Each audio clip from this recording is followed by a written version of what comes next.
con la comunidad universitaria y la comunidad en general su experiencia, su visión, su palabra respecto de un tema que en este momento es tapa de los diarios, que es la democracia y la reforma de la justicia.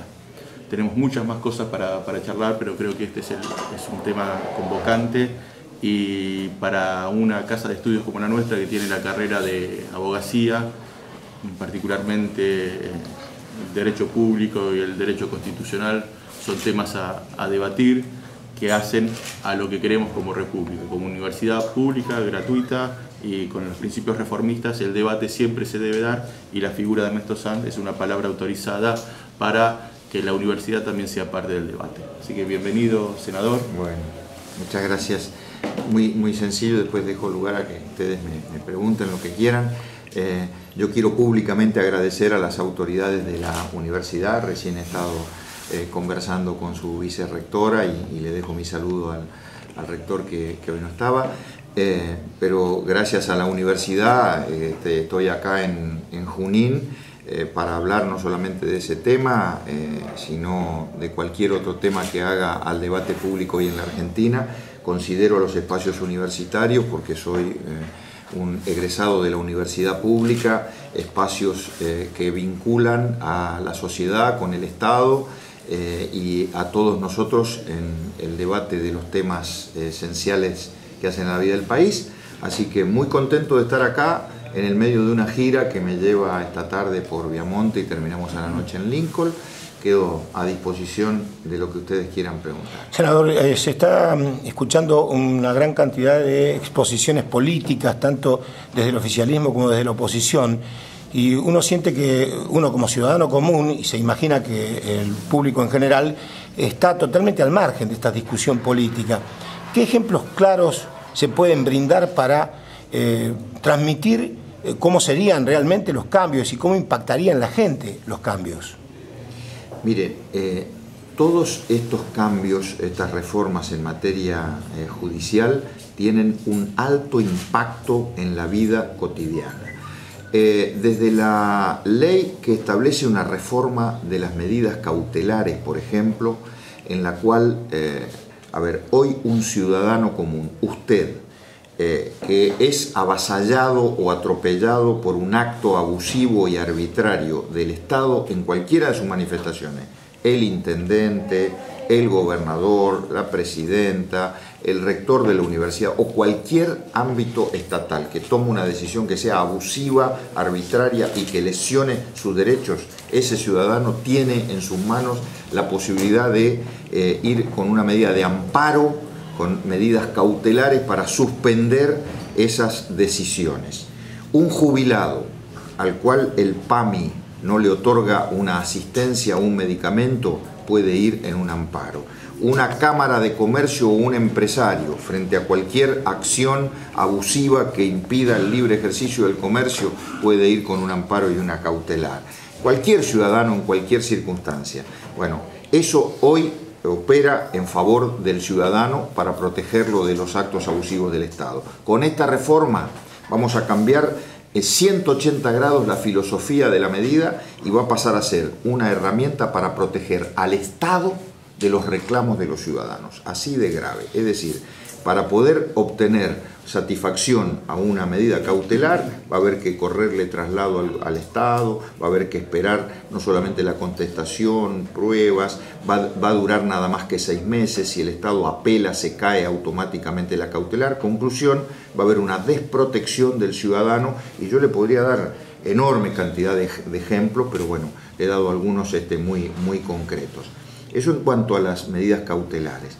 En cuanto a la reforma del Consejo de la Magistratura, se trata nada más ni nada menos de perder la mayoría calificada de 2/3 que hoy rige para elegir cualquier juez, desde un juez de la Corte hasta un juez inferior, o 2/3 para destituir un juez, y pasar a una mayoría simple, que a la vez sea fruto de una elección popular.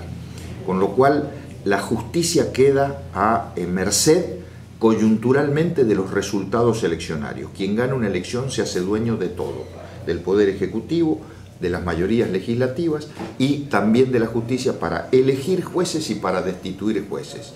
Eso es quitar la garantía de independencia de los jueces. ¿Cómo se puede manifestar esto en la vida del ciudadano común? Bueno, de distintas maneras. Los jueces sometidos a un gobierno van a proteger la corrupción de los funcionarios de ese gobierno. De alguna manera esto ya está pasando en la Argentina. Los jueces sometidos a ese gobierno también van a proteger al Estado y a los funcionarios de actos arbitrarios y abusivos, lo que hablábamos recién. En definitiva, más indefensión para el ciudadano. Otro proyecto, las cámaras, la creación de cámaras de casación. Se crean 3 cámaras de casación, que es una nueva instancia, son nuevos tribunales, debajo de la Corte Suprema de Justicia. ¿Para qué? Para hacer más lento, más engorroso, más dificultoso, más farragoso el trámite de los tribunales, que de por sí ya hoy para cualquier ciudadano que necesita ir a la justicia para defender un derecho es tremendo. El caso concreto, los jubilados, vuelvo al caso de un jubilado, que hoy tiene que peregrinar para lograr una sentencia de ajuste o reajuste o actualización de sus saberes jubilatorios. Hoy tiene 2 instancias y la Corte, lo cual hace que muchas veces cuando llega la sentencia final los jubilados ya ni siquiera viven para cobrarla. Hoy se le agrega una instancia más que es la Cámara de Casación, con lo cual los trámites van a ser interminables. Le podría nombrar muchísimos más ejemplos. Creo que es una síntesis de cómo este proyecto solo favorece a la acumulación del poder del gobierno, en nada a una justicia más rápida y más eficaz en favor de los ciudadanos. Desde el oficialismo se dice que hay una corporación judicial que opera en favor de las multinacionales y de los grandes grupos económicos, y eso es lo que se pretende tratar de poner en valor, digamos, ¿no? Mire, desde que está el kirchnerismo ha elegido el 60% de los jueces actuales en la Argentina. Si hay algún juez que esté protegiendo intereses que no sean los del bien común, están los mecanismos para destituirlo y están los mecanismos para juzgarlo. Lo que el gobierno está haciendo es no proteger el bien común, sino establecer un sistema en donde todos los jueces quedan a merced de la definición del oficialismo. Si son jueces buenos para el oficialismo, quedarán; si son jueces malos para el oficialismo, serán destituidos. No hay en el medio ninguna garantía de una resolución justa. Senador, ¿esto está basado en una ley de Onganía, puede ser? Lo de las cautelares. Un decreto. Mire, en la Argentina nunca hubo legislación concreta vinculada al amparo y a las cautelares. Hasta que apareció un caso hace 50 años más o menos, que era un diario de San Luis, el caso Siri, que estableció la garantía frente a un acto abusivo y arbitrario del Estado. Luego, que eso apareció por vía judicial o vía pretoriana, como se dice. Luego aparece un decreto en la época de Onganía, precisamente con la mentalidad del proceso militar, para proteger al Estado, para resguardar al Estado frente al reclamo de los ciudadanos. Esta es la concepción de un gobierno dictatorial. Y a partir de ahí el próximo antecedente es la reforma del 94. La reforma del 94 fue una reforma extraordinaria en ese sentido, porque trajo la consagración del amparo y la consagración de las medidas cautelares, e inclusive abriendo el abanico de los derechos a proteger. Ahí aparecen los derechos de los usuarios, de los consumidores, del medio ambiente. Así que la filosofía de la reforma del 94 es amplia protección, amparo para los ciudadanos y el ciudadano resguardado frente al poder del Estado, que obviamente está en una situación de desequilibrio. El Estado no está en el mismo plano que un ciudadano. El Estado es el poderoso frente al ciudadano que hay que proteger. Bueno, ahora hemos vuelto casi a la filosofía.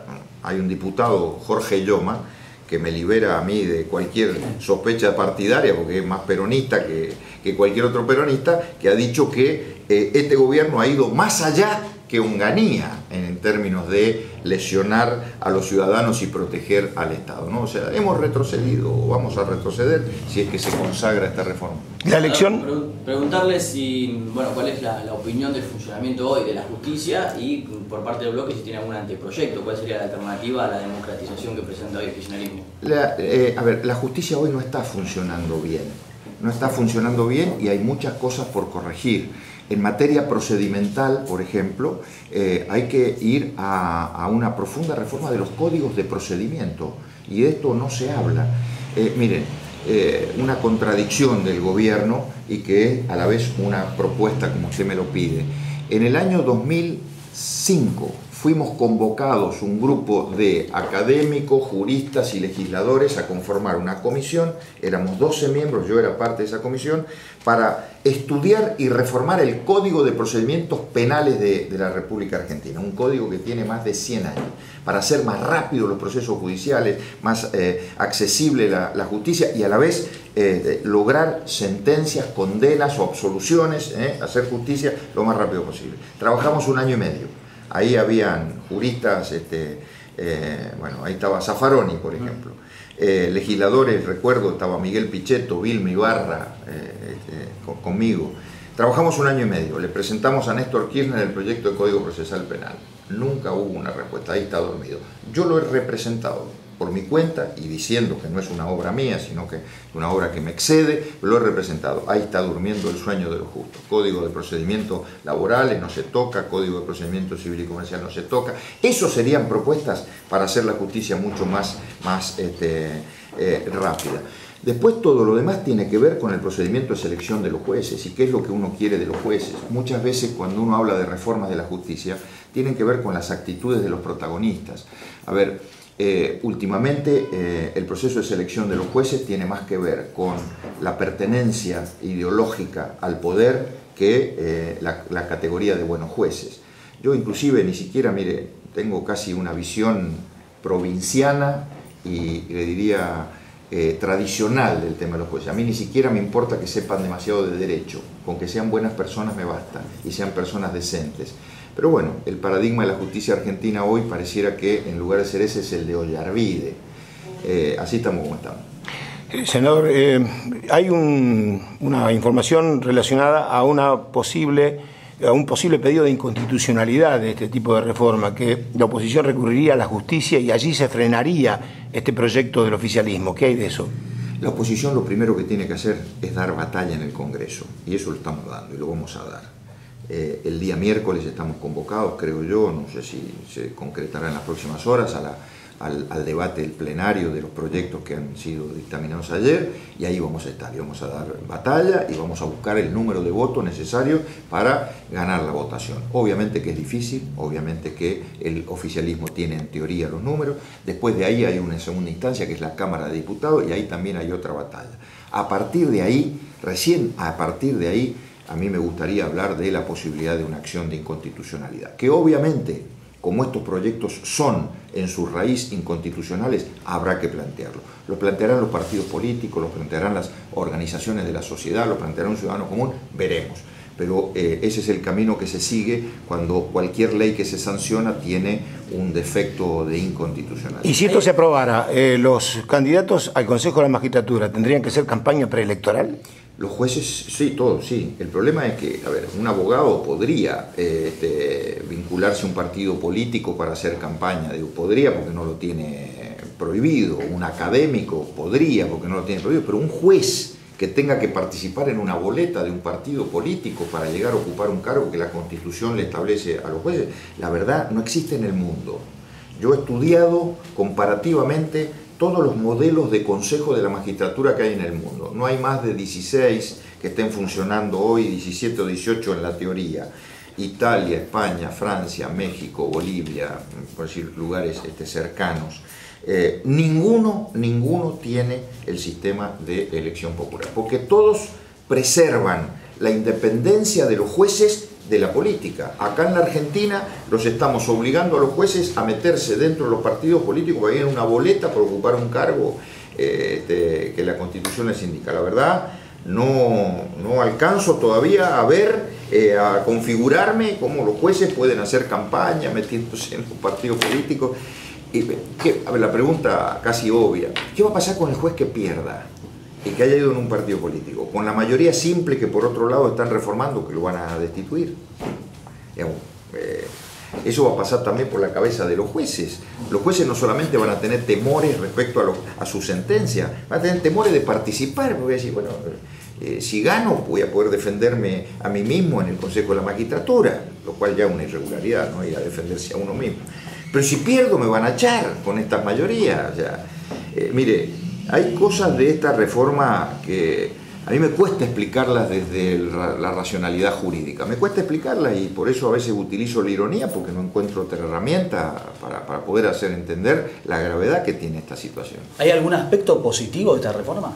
Hay 3 de las 6 leyes que yo las voy a votar y no tengo ningún problema, que son la hojarasca con la cual se ha pretendido cubrir las otras 3 que son las importantes. Esas 3 son la obligación de presentar declaración jurada a los jueces. No hace falta ley, hay que cumplir la ley de ética pública. Todos estamos obligados a presentar declaración jurada a los funcionarios. Segundo, el acceso por concurso al empleo en el Poder Judicial. Perfecto. Ojalá que esto existiera en toda la administración pública, no solo en el Poder Judicial. Hay una gran contradicción del gobierno, porque en el Poder Ejecutivo y en las empresas descentralizadas, para ingresar, no se exige concurso. En todo caso, hoy lo que se exige es pertenencia ni siquiera al partido de gobierno, a alguna fracción o facción del oficialismo, como la Cámpora. Tercero, acceso a la información, que cada ciudadano pueda, la tercera ley, pueda, desde su computadora, pueda meterse en el sistema informático del Poder Judicial y saber cómo está su expediente, cuál es el trámite, cuánto le falta, cuánto no le falta, qué dijo el juez, etcétera, etcétera. Me parece extraordinario. También debería existir en el ámbito del Poder Ejecutivo. Yo soy un senador de la Nación, que junto con otro senador, el senador Gerardo Morales, tuvimos que recurrir a un amparo judicial para que se nos brindara información por un caso famoso de una estafa, que era el caso Greco. Una estafa extraordinaria por la que se le pretendía pagar 600 millones a los herederos de un famoso Greco que estaba en la provincia de Mendoza. Como no nos daban información, tuvimos que ir a un juez para obtener un amparo. Como ese juez nos dio la razón y el gobierno apeló, tuvimos que ir a una cámara. Y cuando la cámara nos dio la razón, recién abrieron las puertas del Ministerio de Economía para que 2 senadores de la Nación pudieran saber qué es lo que había detrás. Y gracias a eso pudimos evitar el pago de los 600 millones. Esto pasa ahora en este gobierno. Entonces, que los jueces, que un ciudadano pueda saber cómo está la causa, me parece extraordinario. Pero hagámoslo también en el ámbito del Poder Ejecutivo. Pero esas 3 leyes las voy a votar a favor, no tengo problema. El problema son las otras 3. Volviendo al tema de las cautelares, ¿se va a poder aplicar, por ejemplo, contra el ANSES? Eso es una discusión que existe. Es una discusión y hay... Como no está claro el tema de los organismos descentralizados y cuál es la naturaleza jurídica del ANSES, hay quienes creen que también no han protegido al ANSES en esta ley. Entonces la gente común se va a jubilar con lo que se le ocurre al ANSES. Lo está pasando hoy. Está pasando ahora, pero está en el amparo. Está pasando hoy. El problema para los jubilados es que por vía de amparo ahora va a haber más dificultades y por vía normal va a haber una nueva instancia judicial que van a ser las cámaras de casación. Bueno, con lo cual la noticia para los jubilados no es buena. No es buena. Esta reforma no es buena. Si no es buena para el ciudadano común, específicamente para los jubilados, es peor.